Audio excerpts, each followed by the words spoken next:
చెప్పాను, Congress party issue ఇప్పుడే తేల్చబోయడం లేదు, అలానే తెగేసి ఇవ్వమని చెప్పబోయడం లేదు. ఇప్పటి వరకు ఏ విధమైనటువంటి దాటవేత అణచివేత నాంచుడు ధోరణి ఉందో దాన్ని ఇంకో భాషలో ఇంకో డొంక తిరుగుడు పద్ధతిలో ఇప్పుడు కూడా చెప్పబోతుంది.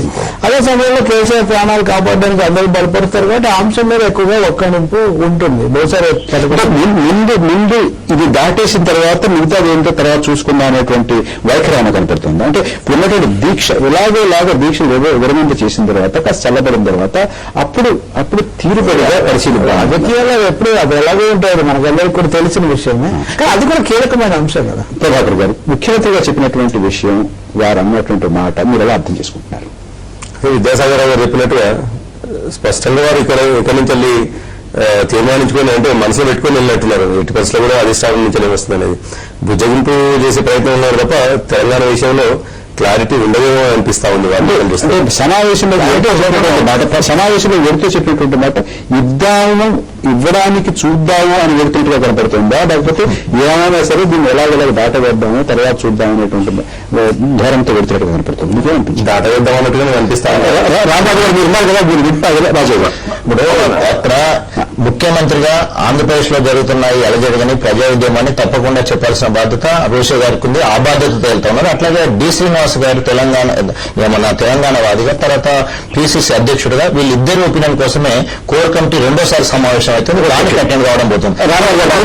నిర్ణయం తీసుకుంటారని ఎదురు చూస్తా ఉన్నాం. రాబాబు గారు, మీరు రోషయ్య గారు కోర్ కమిటీ సమావేశంలోకి వెళ్లబోతూ చెప్పేటువంటి మాటలు విన్నారు కదా, ఇక్కడ ఉన్నటువంటి విద్యాసాగర్ గారు, రవి గారు కానీ, ప్రభాకర్ గారు కానీ, వీరందరూ మీకు ఏమనిపించిందంటే ఇది ఇప్పుడు తేల్చద్దు అనేటువంటి ఉద్దేశంతో వెళ్తున్నట్టుగానే అనిపించింది. విజయసాగర్ గారు అయితే ఆయన చాలా కాన్ఫిడెంట్ గా ఉన్నారని మాట కూడా అన్నారు. ఒకటి వాస్తవం అండి, ఒకటి స్పష్టంగా అర్థమవుతున్న విషయం, గత కొన్ని రోజుల నుంచి మనం అబ్జర్వ్ చేస్తే ఇవాళ సాయంత్రానికో లేక కేసీఆర్ గారి దీక్ష విరమింప చేయడం కోసం ప్రత్యేక రాష్ట్ర ప్రక్రియను ప్రారంభించడానికి కాంగ్రెస్ పార్టీ సిద్ధంగా లేదు. ఆ హామీ ఇవ్వడం ద్వారా వారిని నిరాహార దీక్ష విరమింపు చేయాలనే ప్రయత్నం కన్నా కూడా అలాంటి హామీ ఇవ్వకోకుండానే నిరాహార దీక్ష విరమించే కార్యక్రమం చేపట్టాలనేటువంటి ఏ ప్రాతిపదిక ఒక్క విషయం అండి, ఇప్పుడు ఒక నిరాహార దీక్ష ప్రారంభించిన తరువాత అంచనాలు వారు కూడా ఏకీభవిస్తున్నారు అందరితో.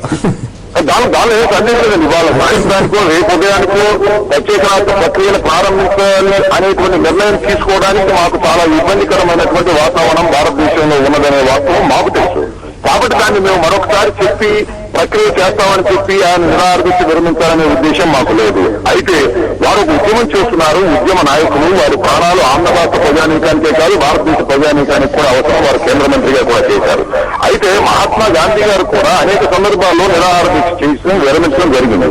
ఉద్యమాన్ని బలోపేతం చేసుకోవడం కోసం వారు ఈ రకమైనటువంటి ధోరణిలో వారు వచ్చారు. నిరాహార దీక్ష వల్ల చాలా ఉద్యమం పెరిగింది.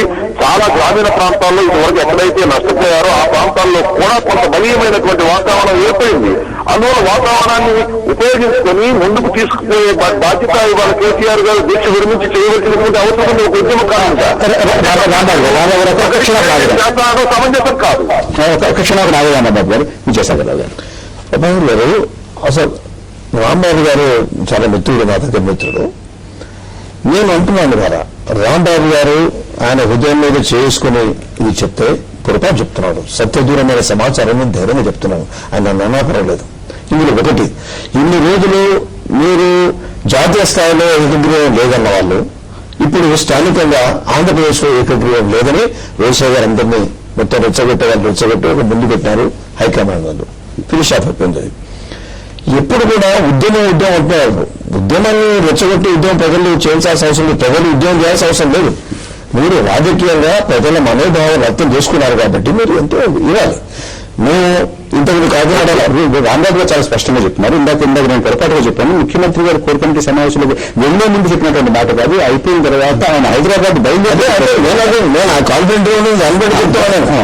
మీరు ప్రభాకర్ గారు, ఒకటి ప్రభాకర్ గారు, నేను ఒకటి అనేది మీరు ఒక పార్టీ కాంగ్రెస్ పార్టీ లేకపోతే కాంగ్రెస్ ఇతర పార్టీలు ఆలోచించాలి, మన ప్రజల మనోభావాల గురించి, ప్రజల క్షేమం గురించి ఆలోచించాలి. ఇప్పుడు చాలా స్పష్టంగా రాంబాబు గారు ఏం చెప్తున్నారంటే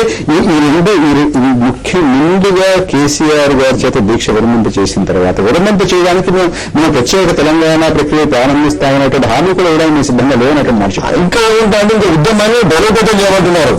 ఉద్యమం చాలా చోట్ల బలహీనంగా ఉంది. బలోపేతం చేయాల్సిన అవసరం లేదు. ఒకటి, రాంబాబు గారు అనేది సరైన సంకేతం ఇవ్వాలి.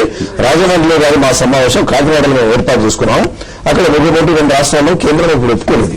తర్వాత మేము అధికారులకు వచ్చి వాజ్పేయి గారు ఒకసారి 2సారి వాజ్పేయి దించిన తర్వాత అప్పుడు అన్ని పార్టీలతో కలిసి శివసేన కానీ వీళ్ళు కానీ నేషనల్ ఎజెండా అని పెట్టినాం. నేషనల్ గవర్నెన్స్ కోసం కామన్ ఎజెండా పెట్టినాం. అందులో 3 రాష్ట్రాలు సెలెక్ట్ చేసినాం. మేము 3 రాష్ట్రాలు ఇచ్చేసాం. మీరు టీఆర్ఎస్ తో పొత్తు పెట్టుకున్నప్పుడు తెలంగాణ ఇస్తామని సంకేతం ఇచ్చి మీరు ఎందుకు వేరే తెలంగాణని ప్రధాన సమస్య అంతే.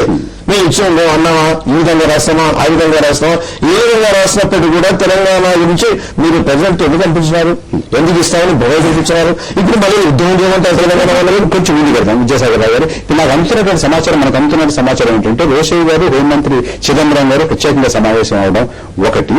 ఇప్పుడు కాసేపటి క్రితం తెలంగాణకు చెందినటువంటి పార్లమెంటు సభ్యులతో సోనియా గాంధీ గారు, యూపీఏ చైర్పర్సన్ వారు కూడా సమావేశం అయ్యారు. 2 ప్రభాకర్ గారు ఉండగా రాంబాబు గారు చెప్పిందని మీరు చెప్పబోతున్నారు. మనకు సమయం కొంచెం ఉంది, మీరు క్లుప్తంగా అంటే మనం చేసుకుందాం. ఉద్యోగం అని చెప్పేసి మళ్ళీ చెప్తాను, ఉద్యోగం ఇంకా ఉధృతం చేయమని. ఈ మధ్య అంటే ఈ 10 రోజులుగా జరుగుతున్న సంఘటనలో అచ్చంపేటకు దాదాపు 30 కిలోమీటర్ దూరం ఉన్నటువంటి అడవి ప్రాంతం ఉన్నటువంటి గిరిజన గూడెంలో గిరిజన పిల్లవాడు సూసైడ్ నోట్లో తెలంగాణ రాష్ట్రం వస్తేనే మా బ్రతుకులు బాగుపడతాయని చెప్పేసి సూసైడ్ చేసుకోవడం జరిగింది. అంటే ఆ పండుగ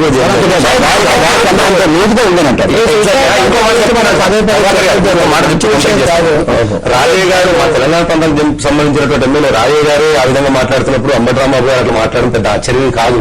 మేము ఒకటే సమయం తక్కువ చేసుకుని చెప్పండి.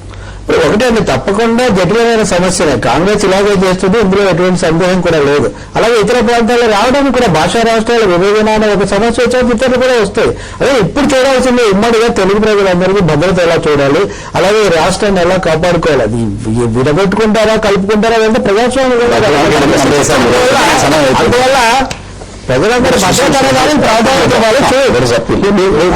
తెలంగాణ ప్రాంత కాంగ్రెస్ వాళ్ళకి మేము ఒకటైతే అధిష్టానం మీద మాత్రం తీవ్ర ఒత్తిడి తీసుకురావడానికి ఇప్పుడు మేము సిద్ధమవుతా ఉన్నాం. తప్పకుండా ఆ దిశలో ఇంకా ముందు కూడా కేసీఆర్ గారు ఈ విరమణ చేయాలి. అదేవిధంగా మా ప్రయత్నంగా తెలంగాణ వాసులుగా తప్పకుండా ఈ ఉద్యమాన్ని ముందుకు తీసుకుపోతాం, శాంతియుతంగా ముందుకు తీసుకుపోతాం.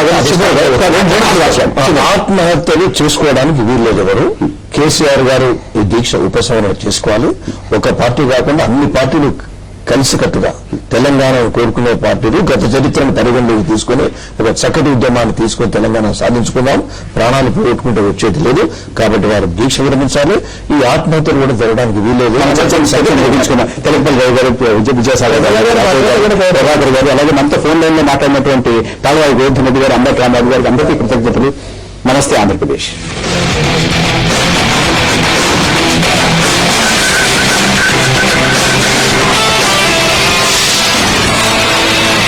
ఈ బులెటిన్ మీకు సమర్పించిన వారు పట్టు చీరలకు ప్రత్యేక మంత్రం కళామందిర్.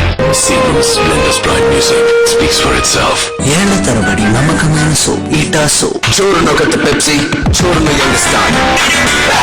సామాజిక న్యాయం కోసం పిడికిలి బిగించింది సూర్య.